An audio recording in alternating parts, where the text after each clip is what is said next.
masih bersama dengan Ibu, masih di Indonesia Asik ya. Oke, kita masuk pada langkah-langkah dalam menyusun paragraf argumentasi.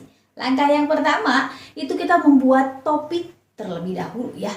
Lalu langkah yang kedua, menetapkan tujuan dari si karangannya. Langkah yang ketiga, melakukan observasi lapangan. Langkah yang keempat, membuat kerangka karangan ya. Lalu yang kelima, ini mengembangkan kerangka karangan ya. Tadi dari membuat lalu kita kembangkan.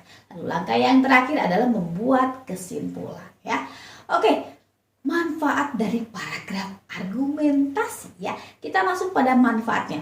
Manfaatnya ini kita ambil saja dua ya. Manfaat yang pertama ini bisa digunakan untuk menulis karya ilmiah. Sedangkan manfaat yang kedua ini bisa dipakai untuk mengkritik sesuatu ya.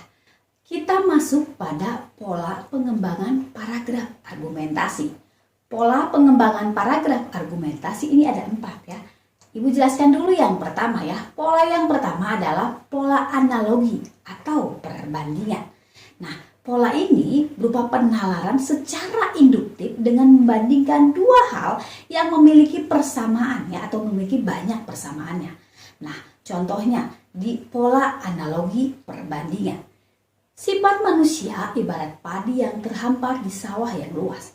Ketika manusia itu meraih kepadaian, kebesaran, kekayaan, sifatnya akan menjadi rendah hati dan dermawan. Begitu pula dengan padi yang semakin berisi. Ia akan semakin merunduk.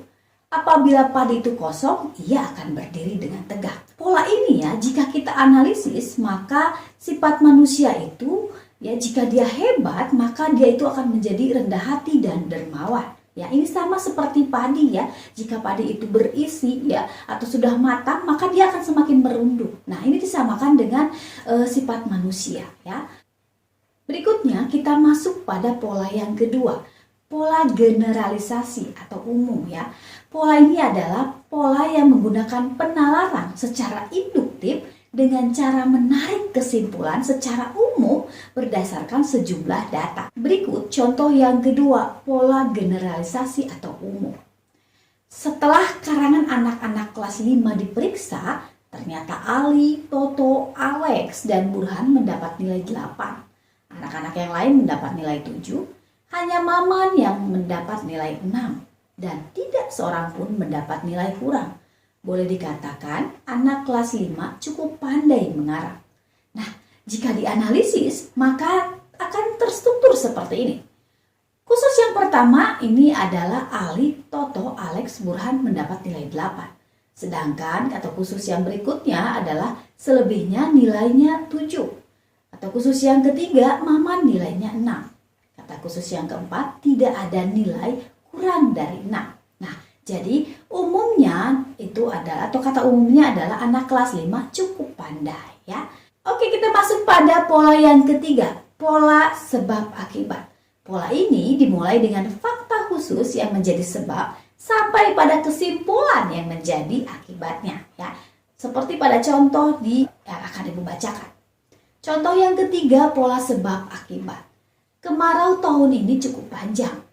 Sebelumnya, pohon-pohon di hutan sebagai penyerap air banyak yang ditebang. Di samping itu, irigasi di desa tidak lancar. Ditambah lagi dengan harga pupuk yang semakin mahal dan kurangnya pengetahuan para petani dalam menggarap lahan pertaniannya. Oleh karena itu, tidak mengherankan panen di desa ini selalu gagal. Nah, dari contoh pola tersebut kita bisa analisis ya, seperti uraian berikut. Sebab yang pertama, kemarau panjang. Sebab yang kedua, pohon-pohon di hutan penyerap air ditebang. Sebab yang ketiga, irigasi di desa ini tidak lancar. Sebab yang keempat, harga pupuk yang semakin mahal. Dan sebab yang terakhir, kurangnya pengetahuan petani. Nah, menimbulkan akibat panen di desa ini selalu gagal. Oke, kita masuk pada pola yang terakhir ya. Pola yang keempat, pola akibat sebab. Nah, pola ini dimulai dengan fakta yang dianggap sebagai akibat, kemudian menuju pada sebab yang ditimbulkan oleh akibat tersebut. Nah, contoh pada pola ini ya seperti yang akan Ibu bacakan. Jumlah anak jalanan di kota-kota besar semakin hari semakin bertambah. Mereka memenuhi jalan-jalan utama di pusat kota dengan segala tingkah dan aksinya. Berbagai macam cara mereka lakukan agar dapat bertahan hidup di jalanan. Dari cara yang sopan hingga pada cara yang paling brutal. Mereka berkeliaran di jalan dan mencari hidup dengan cara meminta-minta. Fenomena seperti ini mulai tampak menggejala ketika krisis ekonomi melanda negara kita. Krisis yang berkepanjangan ini menjadi penyebab kesulitan hidup di segala sektor dan bidang ya. Oke, nah jika dianalisis maka akan seperti ini ya uraiannya. Akibat yang pertama, anak jalanan semakin bertambah. Akibat yang kedua, anak jalanan memenuhi jalan-jalan utama. Akibat yang ketiga, anak jalanan bertahan hidup di jalanan. Akibat yang keempat, anak jalanan berkeliaran meminta-minta. Akibat yang kelima, krisis melanda di segala sektor. Dan penyebab dari semua akibat ini adalah krisis yang berkepanjangan. Ya. Nah, dari pola-pola yang tadi sudah Ibu jelaskan, pola mana yang menurut kalian paling mudah? Berikutnya, Ibu akan menjelaskan perbedaan paragraf argumentasi, eksposisi, dan persuasi ya. Pada paragraf eksposisi, ini biasanya menjelaskan ataupun menerangkan. Sedangkan pada paragraf persuasi ini biasanya untuk mempengaruhi pembaca untuk berbuat sesuatu seperti yang kita inginkan. Sementara pada paragraf argumentasi ini untuk mempengaruhi pembaca supaya menyetujui bahwa pendapat yang kita kemukakan ini benar ya.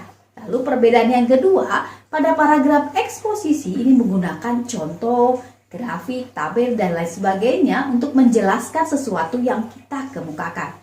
Nah, pada persuasi ini biasanya menyertakan alasan bersifat motorik dalam karangan.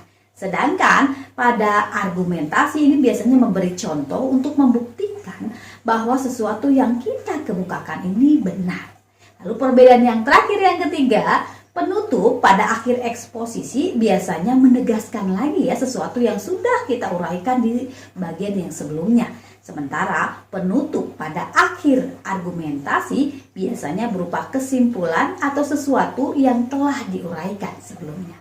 Nah, demikian penjelasan Ibu mengenai paragraf argumentasi. Sampai bertemu lagi di penjelasan-penjelasan berikutnya. Bye, tetap di mana? Indonesia asik.